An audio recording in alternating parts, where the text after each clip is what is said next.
Hello বন্ধুরা, আসসালামু আলাইকুম। মোবাইলটির ডিসপ্লেটি ভেঙে গেছে। মোবাইলটির ডিসপ্লেটি চেঞ্জ করা লাগবে। কাস্টমার দিয়েছে মোবাইল ডিসপ্লেটি চেঞ্জ করার জন্য।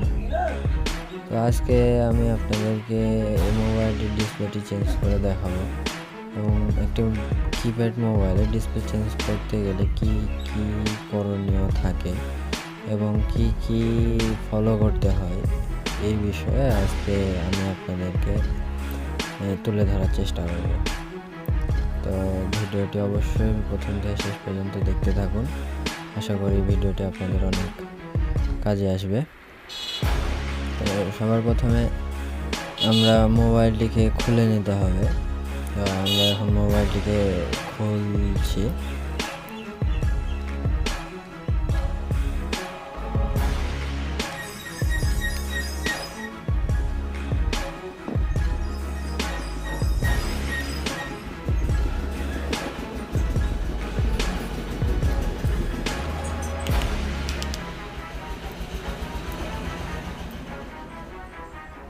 তো আপনারা দেখতে পাচ্ছেন যে মোবাইলটির সমস্ত নাটগুলো খোলা শেষ হয়ে গেছে।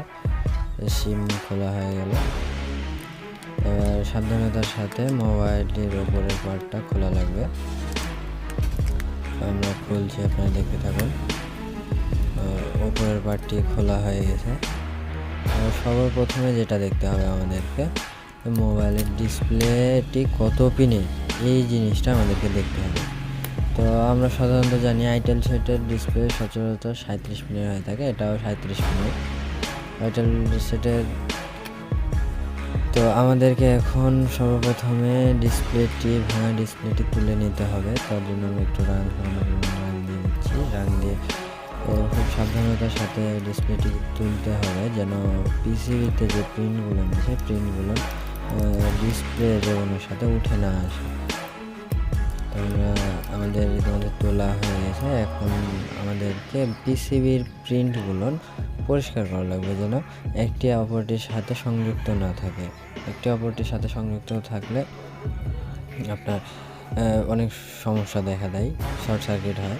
তো আরেকটি আমাদেরকে সেম ভার্সনের 37 পিনের ডিসপ্লে নিয়ে আমাদেরকে পিসিবির প্রিন্টের সঙ্গে রেবনের প্রিন্ট একইভাবে মিলিয়ে সোল্ডারিং করে দিতে হবে। তো আমরা এখন সোল্ডারিং করছি, দেখতে পাচ্ছেন।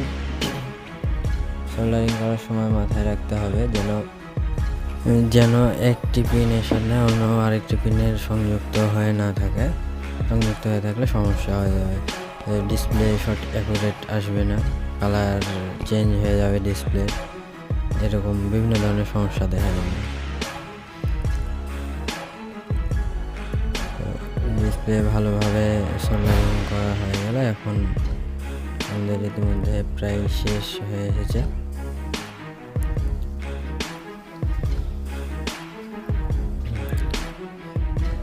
এখন আমরা ডিসপ্লেটি চেক করব যে আসলে ডিসপ্লেটি কাজ করছে কিনা।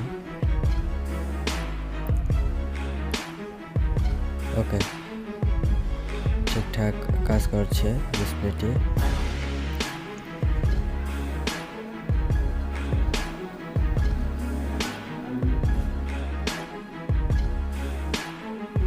এখন আমাদেরকে ডিসপ্লের উপরে লেগে থাকা পলিটা তুলে আমরা মোবাইলটিকে ফিটিং করে ফেলব। তার আগে ধুলাবালুগুলো মুছে নিতে হবে, যেন বোঝা না যায়। এখন ফিটিং করা হয়ে গেলে মোবাইলটা আমরা কাস্টমারের হাতে দিয়ে দেবো।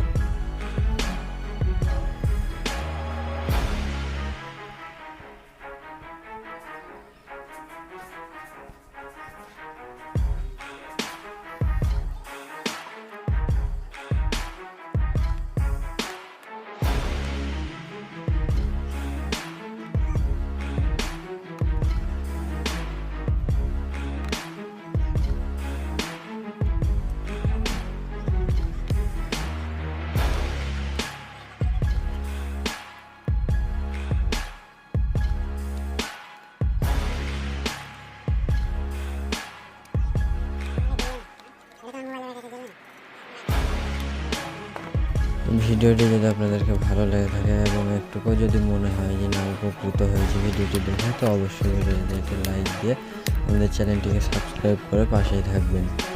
ধন্যবাদ।